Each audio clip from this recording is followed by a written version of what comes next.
What's that between Henry VIII's legs? No, not that. Get your minds out of the gutter. This is a respectable history channel. No, I'm talking about a piece of clothing, because in today's episode of History Calling, we're going to look at the strange and even comical history of the codpiece, surely one of the weirdest male fashion trends ever seen in the Western world.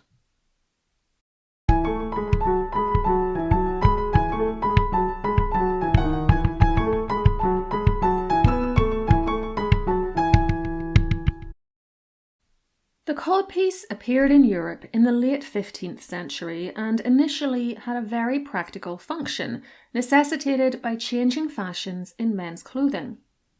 Previously, men had worn long tunics or doublets which had covered their boy bits, with hose on each leg. Those are like stockings. You had one per leg that you put on separately, but there was no material across the middle at the top to cover you up. The hose could then be laced to the doublet to keep them up, a bit like women's stockings and garter belts in the modern era. As the 15th century progressed, however, the tunics got shorter and shorter, and gentlemen were in danger of flashing their bits. And by the way, you can expect lots of allusions to those in this video without me actually saying any anatomical words, because YouTube worries that might be too much for you. This had actually been a problem for a while, it seems, for English writer Geoffrey Chaucer, writing in the Parson's Prologue and Tale at the end of the 14th century, had already noted the horrible excessive scantiness of clothing, as are these coats cut short or short jackets, that through their shortness do not cover the shameful members of man to wicked intent.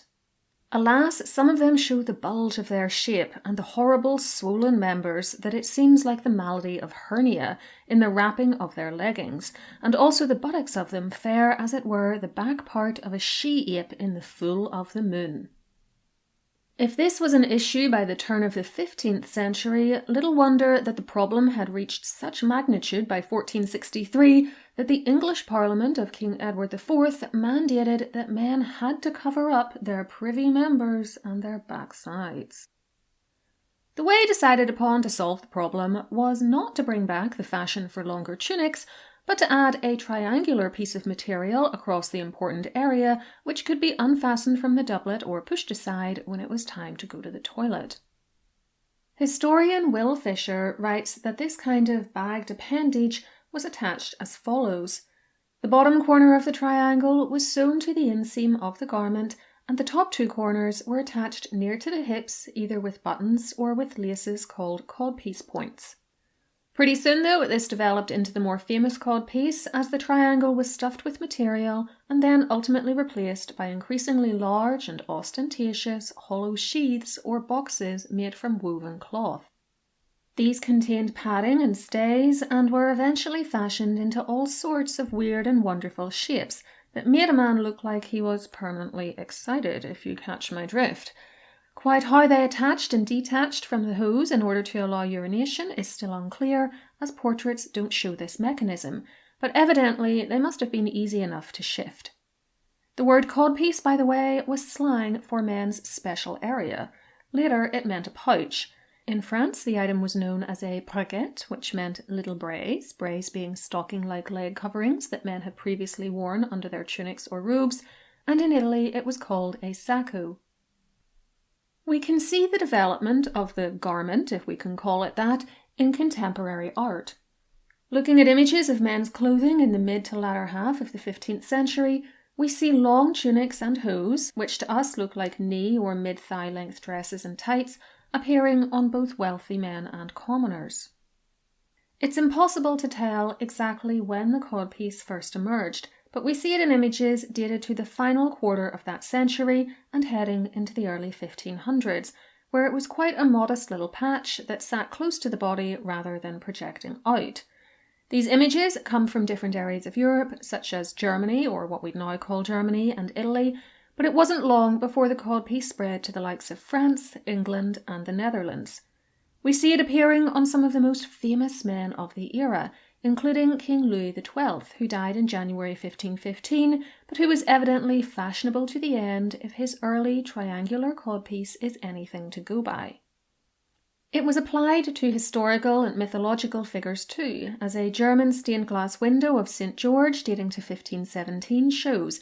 in which we can see it is already much more obvious than King Louis was, as it projects more and is presented in a contrasting colour to the saint's armour to make it extra visible, something we see done in numerous images. Here it is on a young man in Italy in 1515 as well, and on another of his countrymen in 1523. These are still relatively modest though, but they soon gave way to the more outlandish ones we are most familiar with, and to my mind, the item reached its apogee in the 1530s and 1540s as seen in paintings of some of the best-known men of that era. Perhaps the most famous codpiece wearer known to us today was Henry VIII, who donned huge ones in his portraits by Hans Holbein the Younger, including in the famous Whitehall mural showing him with his parents and third wife Jane Seymour. The original portrait was unfortunately lost in the Whitehall Palace fire of 1698, but we still have Holbein's giant preparatory cartoon, showing Henry and his father, Henry VII, as well as Henry VIII's monstrous codpiece. There are also copies of the final portrait which show the same. Not to be outdone, the kings of France and Spain, Francis I and Charles V, appear in images from around the same time, showing off equally large appendages. Young boys weren't exempt either, and Edward VI sported his own codpiece from images dating to the 1540s when he was still the Prince of Wales and very much a child. It wasn't just the aristocracy with more money than sense who were wearing this. We see it in images of the common folk too from all across the continent. I've already shown you some studies of young men from Germany in the 1510s and 1520s, but the trend continued with the middling orders for much longer than that. Here are a dancing couple from Germany in circa 1535, for instance, and a Flemish image of a wedding dance from 1566, where several of the men display obvious codpieces. It wasn't a universal trend, however. There were men who weren't wearing this at all. Think of Will Sommers, Henry VIII's fool, about whom I have a video that I'll leave linked for you. He appears in the famous Family of Henry VIII portrait, another image in which Henry's codpiece is prominently displayed, but he is not sporting one himself, nor do we see codpieces on the ambassadors in Holbein's portrait of the same name. Codpieces continue to be seen in art throughout the rest of the century and into the 17th, sometimes with bows and other decoration on them to make them that extra little bit special. In fact, although I've seen it claimed that the codpiece only lasted about 75 years, based on the images I've been able to assemble, I would stretch that to closer to 125, even if it was starting to fade from fashion by the 1580s and often no longer appeared in portraits of the great and the supposedly good. We can see the fading out of its popularity in written texts too. In 1594, Thomas Nash mentions a man wearing a codpiece in The Unfortunate Traveller, adding afterwards that they were in fashion when this man did so and indicating that they were not anymore. At around the same time, Shakespeare poked fun at how ridiculous the codpiece looked in his play Much Ado About Nothing, written in about 1598 to 1599, where he encourages the audience to laugh at codpieces which were as massy as clubs. However, just a few years earlier, in Two Gentlemen of Verona, when the character of Julia is dressing as a man, she is told that she must have a codpiece as part of her disguise for it to be realistic. Julia objects at first, but ultimately agrees. Despite its decline, the use of the codpiece didn't die out. In fact, by the 1590s, it had already survived the gradual lengthening of men's tunics again, which should have made it redundant, just as it had been in previous generations. Instead, we continue to see codpieces poking out from men's doublets for decades, even as some continue to express their disbelief that such a crazy item had ever become fashionable. Robert Hayman, writing in 1628, said that, "Of all fond fashion that were worn by men, these two, I hope, will ne'er be worn again. Great codpiece doublets and great codpiece breech, at several times worn both by mean and rich. These two had they been worn together, like two fools, pointing, mocking each the other." By the mid-17th century, pictorial evidence suggests that it was more or less gone, though as late as 1648, English poet Robert Herrick wrote the following poem about a greedy person known as a shark. Shark, when he goes to any public feast, eats to one's thinking of all there the least. What saves the master of the house thereby, when if the servants search they may decry? In his wide codpiece, dinner being done, 2 napkins crammed up and a silver spoon. Like Haman in 1628 though, this poem suggests that the item was no longer fashionable and was now an object of ridicule. By the mid-18th century, people even seemed to have been a bit embarrassed that it was ever popular. When an engraving was made of the by then lost Whitehall mural in 1743, people were apparently too prudish to see Henry VIII's giant codpiece, and it was smoothed out. So that's an overview of the timeline of the codpiece. But why did they become so fashionable in the first place when it would have been possible to cover up men's naughty bits with much less flamboyant pieces of material? Historians have been debating this question for decades and have suggested several possible explanations. Before I reveal what those explanations are, please remember to like, hype and comment on the video, as this really helps me out, and if you haven't already, consider subscribing to the channel with the notification bell switched on so that YouTube keeps you updated with my uploads.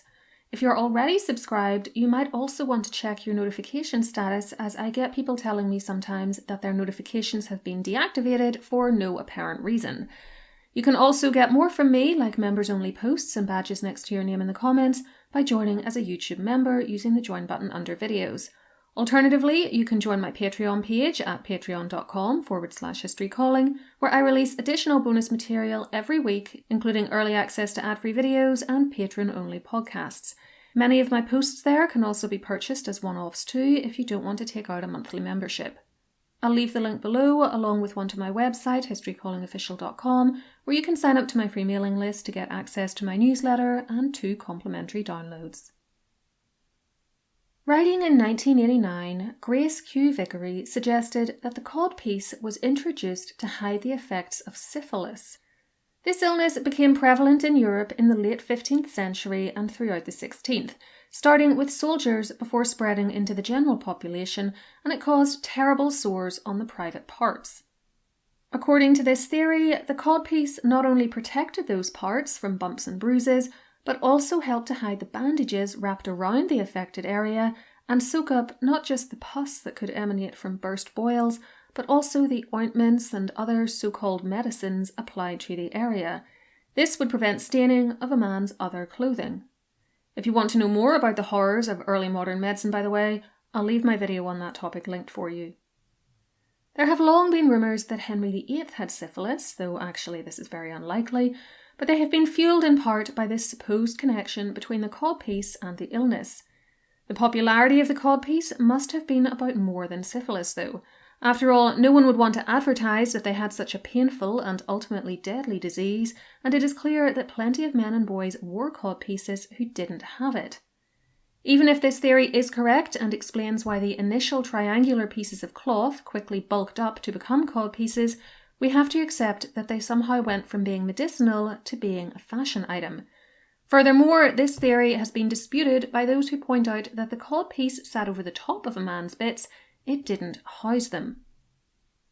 Another possible reason for their employment was to protect gentlemen's special areas when they were in battle, and we do indeed see some prominent codpieces in images of suits of armour from across the continent. It is armour, in fact, which provides most of our surviving examples of codpieces. Hardly any clothing from the 15th and 16th centuries still exists, as it was reused in newer garments until the fabric literally fell apart. Waste not, want not. However, being made of metal has allowed some armour codpieces to make it across the centuries, and there are some German examples in museums like New York's Met and the Chicago Institute of Art. Of course, no armoured codpiece is as famous as that on Henry VIII's 1540 battle armour now held in the Tower of London, which demonstrates once and for all that Holbein wasn't exaggerating in his portraits. The London Museum also has a selection of incredibly rare ones made from material, which are the only non-metal ones I've seen and which date to the first half of the 16th century. The next reason codpieces may have become so beloved and over the top was to show off a man's virility and masculinity by drawing attention to his private parts and insinuating that they were abnormally large to the point of being anatomically impossible. I mean, some of these things look like upturned horns. In the anonymous English comedy play Wily Beguiled, for instance, published in 1606, but possibly written earlier, one male character proclaims that he is loved by the ladies for having a sweet face, a fine beard, comely corpse, and a carousing codpiece. Now, of course, this is quite ironic when you consider that the early codpieces were intended to cover up a man's pretty parts to avoid lewdness, yet within just a few years had instead been transformed into a way to show them off and suggest that one was available for a bit of hanky-panky. But there you go. The immorality of this did not go unnoticed by contemporaries who were concerned about such things.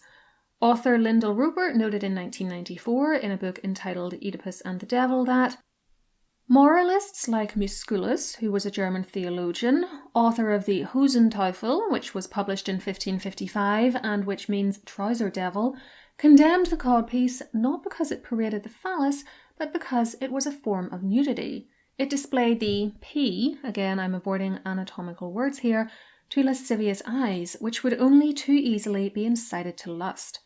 There is a strange unease in this kind of moralism, because it casts the male in the role of sexual quarry. It is male flesh which titillates, and the author explicitly assumes that a woman may be allured. Roper goes on to clarify that in early modern society it was normal enough for men to lust after women and basically view them as a piece of meat, but the so-called moralists didn't like it when it was the other way around. The French philosopher Michel de Montaigne also hated this item of clothing for its immoral undertones, writing in the 1580s that it was an empty and useless model of a member that we cannot even decently mention by name, which, however, we show off and parade in public. Little boys didn't need to show off virility, of course, but Vickery suggests that it helped to indicate gender in these cases, as boys wore skirts until the age of about 7, and young children can be easily mistaken for the opposite gender. Then there was the ability to use codpieces to show off social and economic status. Clothing was expensive. It was all handmade, and there was no cheap fast fashion. If you could squander money on an ostentatious codpiece, you were telling the world that you were wealthy. And some of these codpieces were very fancy indeed, made from luxurious fabrics and decorated with expensive jewels. Lastly is the suggestion that the codpiece was used much like an extra pocket, for storage to place money, handkerchiefs, and other small items too.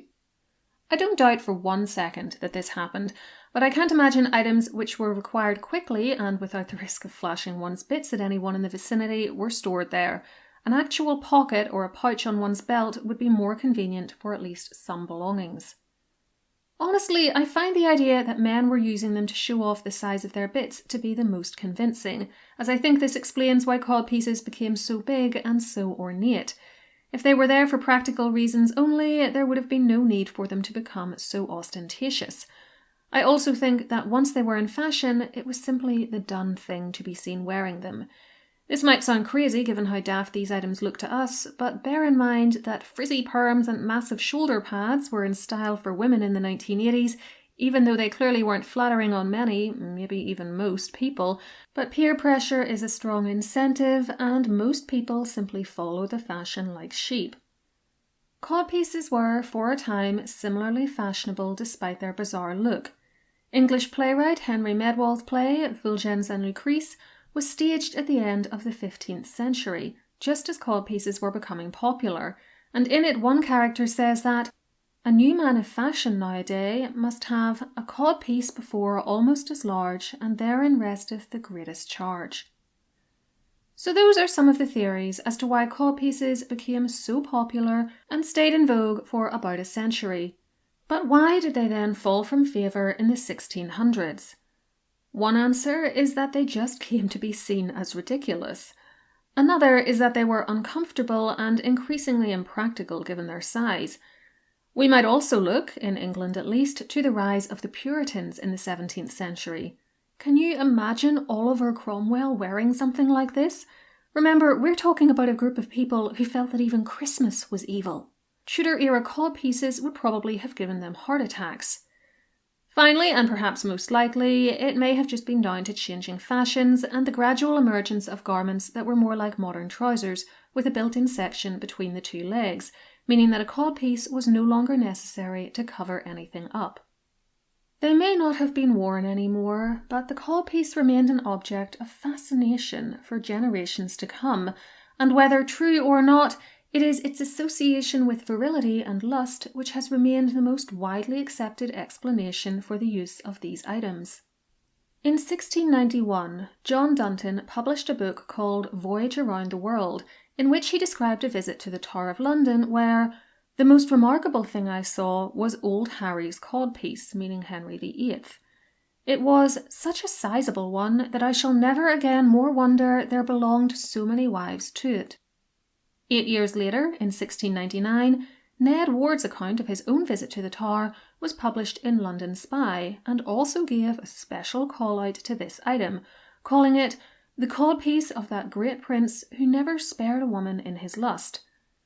The codpiece on show at that point was not the same one we see on the suit of armour in the Tower of London, but it was made in 1540, it does still exist, and it is also on display in the Tower, though it is no longer lined with red as Ward described it.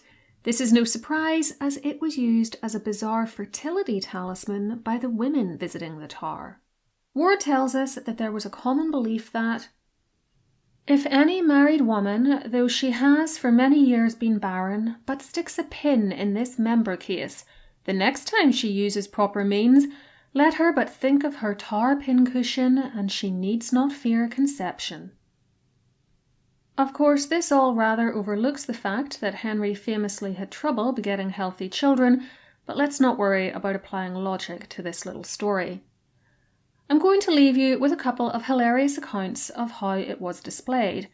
The first is taken from a letter by a Frenchman called Césaire de Saussure, who said that the display in the Tower consisted of statues of famous English kings in a large hall, with Henry standing near the entrance and bedecked in his royal robes. The codpiece was not immediately visible, however, there was a mechanical device which exposed it, for he says that "if you press a spot on the floor with your feet, you will see something surprising with regard to this figure, but I will not say more and leave you to guess what it is."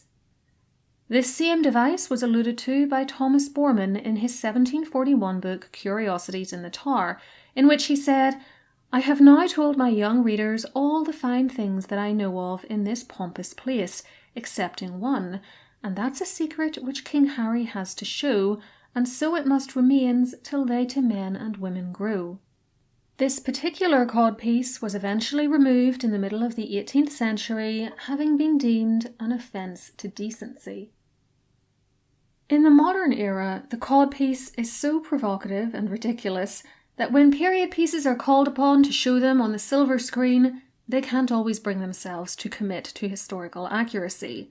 For instance, in 2015, the BBC adaptation of Hilary Mantel's Wolf Hall was jokingly criticised by its own star, Mark Rylance, who played Thomas Cromwell, for having codpieces which were too small, something he blamed on the show's American producers, PBS. Fashion trends often come back into style though, even the ridiculous ones. So could the codpiece make a comeback? Probably not, I think, though the band Kiss like to wear them as part of their over-the-top stage outfits, but I can't imagine your average Joe on the street is going to want to walk around with one of these things between his legs, never mind how awkward it would make sitting and peeing. The closest we see to these sorts of things nowadays are the cups that sportsmen wear on the field, and those are obviously for protection, not fashion, and are not being worn all day or every day. I hope you enjoyed that rather unusual fashion history documentary. Let me know in the comments why you think codpieces were so popular for so long, and for more on historical fashion, check out my videos on Princess Diana's Travolta dress, Jackie Kennedy's famous pink outfit worn the day her first husband was assassinated, or on some of the most famous red dresses in art history. Whatever you choose, please enjoy, and until next time, keep learning.